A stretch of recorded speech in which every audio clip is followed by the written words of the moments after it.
Welcome to SK Vlogs 2020. ഇന്ന് നമ്മൾ ഒരു എഗ് പപ്സിൻ്റെ റെസിപ്പിയാണ് നോക്കുന്നത്. ചായക്കട സ്റ്റൈൽ എഗ് പപ്സ് നോക്കിയാലോ. അപ്പോൾ നമുക്ക് അതിന് വേണ്ടിയിട്ട് ഫസ്റ്റ് നമുക്ക് പേസ്ട്രി ഷീറ്റ് വേണം. ഇത് ready to bake pastry sheet നമുക്ക് കടയിൽ നിന്ന് വാങ്ങാൻ കിട്ടുന്നതാണ്. ഞാൻ ഇതാണ് വാങ്ങിയിട്ടുള്ളത്. അപ്പോൾ അതിന് വേണ്ടിയിട്ട് നമുക്ക് ഇൻഗ്രീഡിയൻസ് ചെറിയ കഷ്ണം ഇഞ്ചി വെളുത്തുള്ളി ചതച്ച് വെച്ചിട്ടുണ്ട്. അതിലേക്ക് 1 ടീസ്പൂൺ മല്ലിപ്പൊടി, 1.5 ടീസ്പൂൺ മുളക് പൊടി, പിന്നെ കറി ലീഫ്, പിന്നെ നമുക്കതിലേക്ക് ഒരു 1 ടീസ്പൂൺ പെരിഞ്ചീരകം. നല്ല എണ്ണ ചൂടാക്കാൻ വെച്ചിട്ടുണ്ട്. അതിലേക്ക് നമുക്ക് പെരിഞ്ചീരകം ഇട്ട് കൊടുക്കാം ഫസ്റ്റ്. അപ്പം ഞാനത് കുറച്ച് കൂടുതൽ ക്വാണ്ടിറ്റിയാണ് ഉണ്ടാക്കുന്നത്. അതിന് വേണ്ടിയിട്ട് ഞാനൊരു 6 സവാള അരിഞ്ഞ് വെച്ചിട്ടുണ്ട്. സ്പൈസിനെസ് കുറച്ച് ഉണ്ടാക്കുന്നത്, കുട്ടികൾക്ക് വേണ്ടി ആയതുകൊണ്ട്. നിങ്ങൾക്ക് സ്പൈസ് കൂടുതലാണെങ്കിൽ അതുപോലെ ഉണ്ടാക്കാം. ഓക്കെ,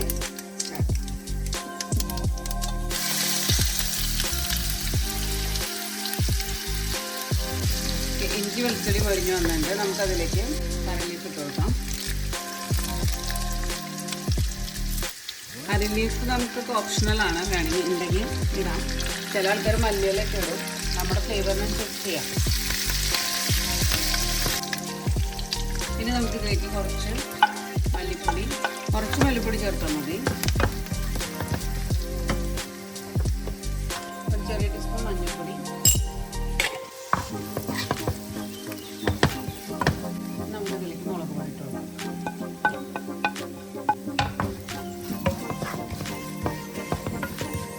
ഇനി നമുക്കിതിലേക്ക് സവാള ഇട്ട് കൊടുക്കാം. ഇതിലേക്ക് നമുക്ക് ആവശ്യത്തിനുള്ള ഉപ്പ് ചേർത്ത് കൊടുക്കാം.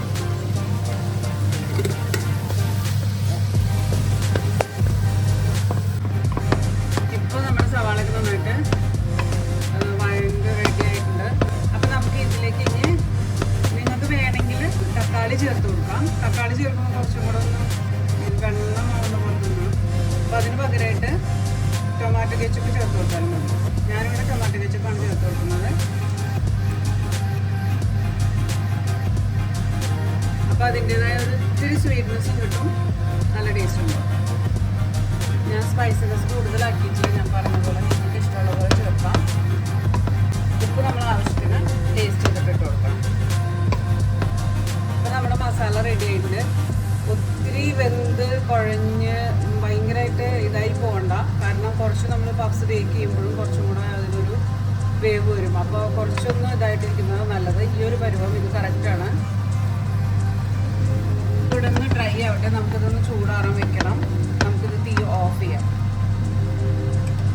ഞാൻ കുക്കറിലാണ് എഗ്ഗ് വേവിച്ച് വെച്ചിരിക്കുന്നത്. അതിന് കുക്കറിലേക്ക് വെള്ളം ഒഴിച്ചിട്ട് അതിലേക്ക് കുറച്ച് ഉപ്പിട്ടിട്ട് അതിലേക്ക് നമുക്ക് എത്ര എഗ്ഗ് വേണോ അത്ര ഇട്ടിട്ട് 2 വിസിലടിച്ചാൽ എഗ്ഗ് വേവും.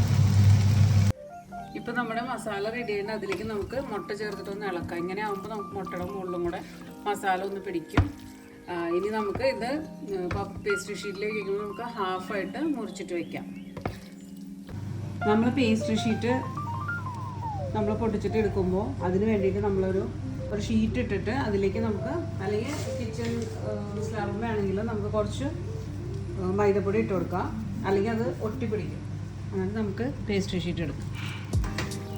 ഫസ്റ്റ് നമ്മളിത് വാങ്ങുമ്പോൾ ശ്രദ്ധിക്കേണ്ടത്, നമ്മൾ കുറച്ച് ഇത് ഉപയോഗിക്കുന്ന സമയത്ത് നമ്മളൊന്ന് ഡീഫ്രോസ്റ്റ് ചെയ്തെന്ന് വെച്ചാൽ നമ്മൾ ഫ്രിഡ്ജിൽ തലേദിവസം ഓവർനൈറ്റ് ഫ്രിഡ്ജിൽ വെച്ചിട്ട് വേണം ഉപയോഗിക്കാൻ. ഫ്രോസണായിട്ട് അതേപടി നമ്മളിത് ഇതിലേക്ക് മസാലയൊക്കെ ആക്കി കഴിഞ്ഞാൽ ശരിക്കും ഫ്ലേക്സ് ആയിട്ട് വരില്ല, ഫ്ലഫി ആയിട്ട്.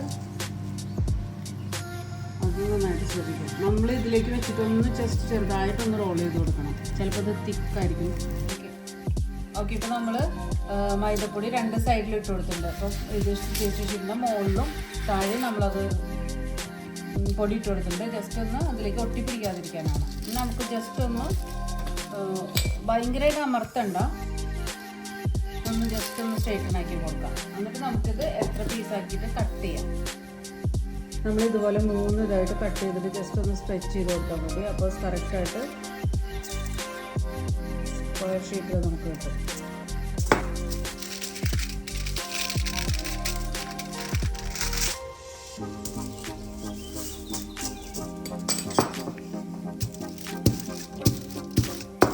ഒന്ന് സ്ട്രെച്ച് ചെയ്ത് കറക്റ്റായിട്ട് സ്ക്വയർ ആക്കി എടുത്താൽ മതി.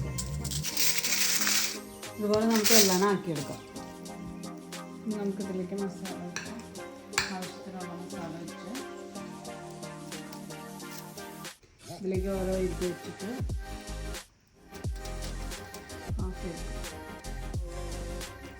ഇനി നമുക്കിതിലേക്ക് 4 സൈഡിലേക്കും കുറച്ച് വെള്ളം സ്പ്രെഡ് ചെയ്ത് കൊടുക്കാം. എന്നിട്ട് നമുക്കിതൊന്ന് കറക്റ്റായിട്ടൊന്ന് 4 സൈഡൊന്ന് ഒട്ടാൻ വേണ്ടിയിട്ടാണ്.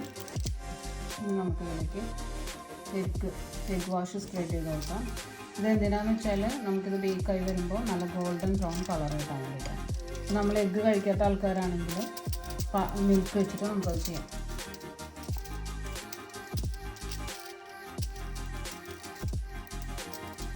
ഇനി നമുക്കിത് ബേക്ക് ചെയ്യാൻ വെക്കാം. ഓൾറെഡി നമ്മൾ 200 ഡിഗ്രിയിൽ 15 മിനിറ്റ്സ് പ്രീ ഹീറ്റ് ചെയ്ത ഓവനാണ്. ഇനി നമുക്ക് 200 ഡിഗ്രി 20 മിനിറ്റ്സ് സെറ്റ് ചെയ്യാം. ഇപ്പോൾ 200 ഡിഗ്രിയിൽ 20 മിനിറ്റ് വെച്ചപ്പോഴത്തേക്കും നമ്മുടെ എഗ് പഫ്സ് നല്ല റെഡി ആയിട്ട് വന്നിട്ടുണ്ട്. ചായക്കട സ്റ്റൈലായിട്ടുണ്ട്. സൂപ്പർ.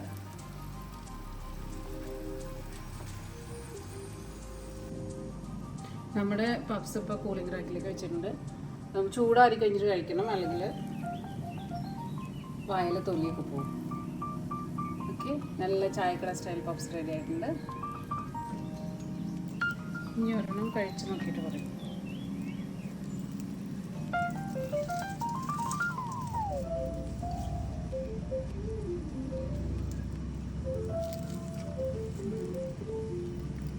സൂപ്പർ,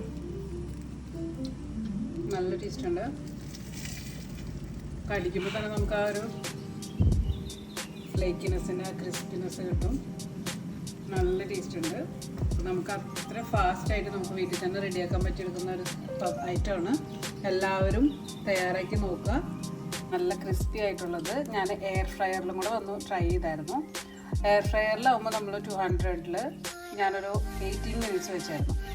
അപ്പോൾ നിങ്ങൾ 18 മിനിറ്റ്സ് വെച്ചിട്ട് നിങ്ങൾ 18 മിനിറ്റ്സിൽ കറക്റ്റ് ബ്രൗൺ ആയിട്ടില്ലെങ്കിൽ കുറച്ച് 2 മിനിറ്റ് കൂടെ വയ്ക്കുക, അല്ലെങ്കിൽ 18 മിനിറ്റ്സിൽ റെഡിയാവും. ഓക്കെ, പക്ഷെ അത് കുറച്ചും കൂടെ നല്ല ക്രിസ്പിയാണ്. നിങ്ങൾക്കത് കഴിച്ച് കാണിക്കാം. അത് കഴിക്കുമ്പോൾ നല്ലൊരു സൗണ്ട് വരുന്നുണ്ട്, നല്ല ക്രിസ്പിയാണ്. അത് ഞാൻ എയർ ഫ്രയറിൽ വെച്ചത് നല്ല ഫ്ലേക്സ് എല്ലാം നല്ല ഇതായിട്ട് വരുന്നുണ്ട്. അപ്പോൾ നമുക്കത് നല്ല ക്രിസ്പിയാണ് കടിച്ചു കഴിയുമ്പോൾ. അപ്പോൾ ഒന്ന് എയർ ഫ്രയറിലും കൂടെ നിങ്ങൾ ട്രൈ ചെയ്ത് നോക്കുക. അപ്പോൾ ഞങ്ങളുടെ വീഡിയോ ഇഷ്ടമായെങ്കിൽ ലൈക്ക് ചെയ്യുക, ഷെയർ ചെയ്യുക, സബ്സ്ക്രൈബ് ചെയ്യുക. Thank you for watching. By.